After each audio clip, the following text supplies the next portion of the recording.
Hello friends, welcome to my channel আমার কথা। এই যে আমাদের সাথে চলছে আমাদের মূল দারোয়ান। আসলে আমরা একটু বেরিয়ে পড়েছিলাম সকাল সকাল, একটু সানডেটা এক্সপ্লোর করব বলে। তাই আমাদের সাথে মূল কিন্তু একটু আমাদের এগিয়ে দিতে যাচ্ছে আর কি। এটাও নিত্য নৈমিত্তিক রুটিন হয়ে গেছে। দুপুরবেলা চলে গেছিলাম দাঁড়াও পথিকবরে। অনেক দিন বাদে আমি আর সোমনাথ এসেছি লাঞ্চ করতে। আর এই দাঁড়াও পথিকবর রেস্টুরেন্টটা আমাদের বাড়ির সামনে এবং আমার খুব প্রিয় একটা রেস্টুরেন্ট, কারণ এখানে খাবারগুলোও ভালো আর কোয়ান্টিটি দেয় অনেকটাই বেশি দেয়। প্রথমে নিয়ে নিয়েছি ক্রিসপি বেবিকর্ন। এটা আমার খুব পছন্দের, আমার প্রচণ্ড ভালো লাগে এটা খেতে। যখনই এসে তখনই খাই না, কিন্তু খাওয়ার চেষ্টাটা করি। আজকে যেহেতু চান্স পেয়েছি, আজকে আর ছাড়িনি, নিয়ে নিয়েছি। সঙ্গে নিয়েছিলাম রায়তা, মাটার পনির আর চিজ অলিভ নান। চিজ অলিভ নানটা আমার খুব প্রিয়, মাটার পনিরটা সোমনাথের রেকমেন্ডেশনে, আর রায়তা তো হজম করার জন্য এত কিছু গিলছি। আর তারপরে ওখান থেকে চলে এসেছিলাম আমরা হরিণালয়।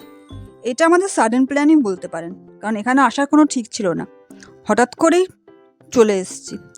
কিন্তু এসে একদম মন খারাপ হয়নি, বরঞ্চ এত ভালো লেগেছে। এখানে এত সুন্দর যে জিনিস আছে আমরা জানতাম না। প্রথমেই চলে এসেছিলাম পাখিদের জায়গায়, পাখি সংগ্রহালয়। সেখানে এসে দেখি ম্যাকাওতে যেন ভর্তি। প্রথমেই ম্যাকাও, সোয়ান, ওপাশে ময়না, কি না নেই। সব দেখতে দেখতে আমাদের যে এত ভালো লাগবে বুঝতে পারিনি। মানে ভীষণ সুন্দর একটা জায়গা। আমি সবাইকে বলবো অবশ্যই আসার জন্য।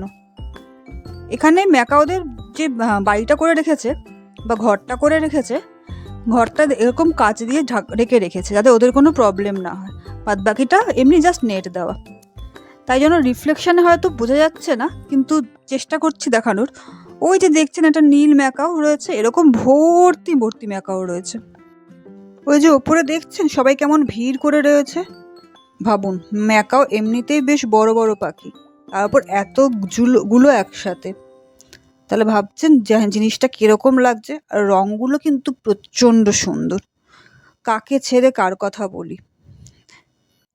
এই যে এখানেও দুজন ম্যাকাও বাবু খেলা করছেন, আর এনাদের আমি আসল ভেবেছিলাম ভুল করে, কিন্তু এনারা আসল নন। আর এখানে হচ্ছে হাঁসেদের বিভিন্ন প্রজাতি। ওই যে চলছে, কি সুন্দর লাগে না যখন রাজহাঁস এরম করে চলে। ভীষণ কিন্তু একটা বেশ রাজকীয় ব্যাপার ওনাদের মধ্যে আছে। যদি এখানে রাজহাঁস, পাতিহাঁস, সব রকমের হাঁসই এখানে ঘোরাফেরা করছে। আর এই যে একজন বিরল প্রজাতির হাঁস সামনে দিয়ে হেঁটে চলে গেলেন। ভীষণ সুন্দরভাবে এনাদেরকে রাখা হয়েছে, তাই দেখতে ভীষণ সুন্দর লাগছে। আর ভালো থাকলে ভালো তো অবশ্যই লাগবে। ওই যে সঙ্গে কিছু টিয়া, এনারা খেতেই ব্যস্ত। এটা হয়তো আমাদের লাঞ্চ টাইম, আমরা গিয়ে একটু ডিস্টার্ব করে ফেলেছি আর কি। তারপর চলে এসেছি জিরাফের খাঁচার সামনে, কিন্তু এই জিরাফটার একদম বাইরে বেরোনোর ইচ্ছা ছিল না। ওকে কত লাঠি সোঁটা দেখিয়ে দেখিয়ে বাইরে আনা হয়েছিল, ও নিজের ইচ্ছাতেই একদম আসেনি। কিন্তু যথারীতি আবার ও নিজের ঘরে ঢুকে গেছে। ও হয়তো একটু রেস্ট চাইছিল, এটা ওর রেস্ট টাইম। যাই হোক, একটুখানি দেখা দিয়েছেন, এটাই অনেক। তারপরে দেখা মিলল জলহস্তি বাবুর। আসলে ইনি জলের ভেতর ঢুকেছিলেন, অনেকক্ষণ সাধ্য সাধনার পর দেখা। দেখছেন, উড়ে বাবা, হাটা দেখেছেন? কথায় বলে না জলহস্তির হাই, সেই হচ্ছে জলহস্তির মতো হাই। কেন বলে আজকে একদম গন্ডায় গন্ডায় বুঝলাম। ওই যে অনেকক্ষণ বাদে বেরিয়েছেন, কিন্তু আবার এবার এই যে কেমন একটু চেনা চেনা লাগছে না পোস্টটা? কোথায় দেখেছেন বলুন তো? মনে পড়লে কিন্তু অবশ্যই কমেন্টে জানাবেন কোথায় দেখেছেন। এরপরে এসছিলাম কুমির ভাইয়ার কাছে। ওনারা জলেই বিশ্রাম নিচ্ছিলেন।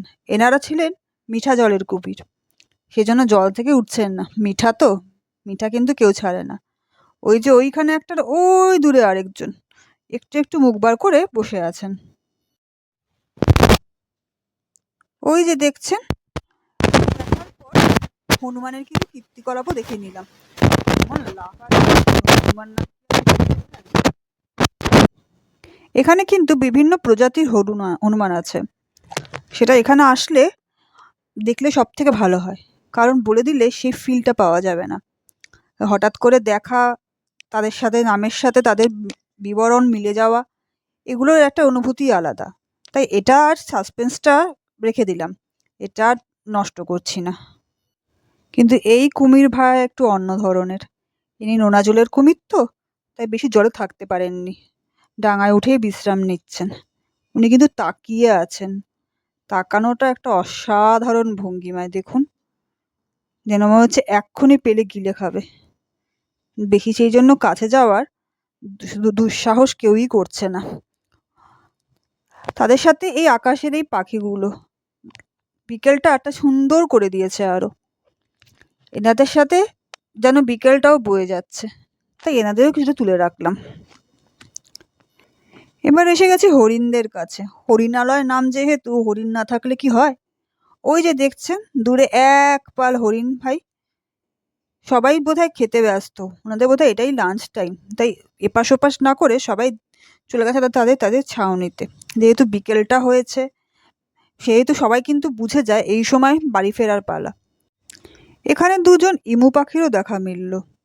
তারা শান্ত শিষ্টভাবে নিজেদের মতো করেই বসে আছে, সময় কাটাচ্ছে। যাই হোক, বাদর মহাশয় কিন্তু আছেন তাদের নিজেদের গতিতেই। তারা দিব্যি ঝুলে ঝুলে নিজেদের খেল দেখিয়ে যাচ্ছে।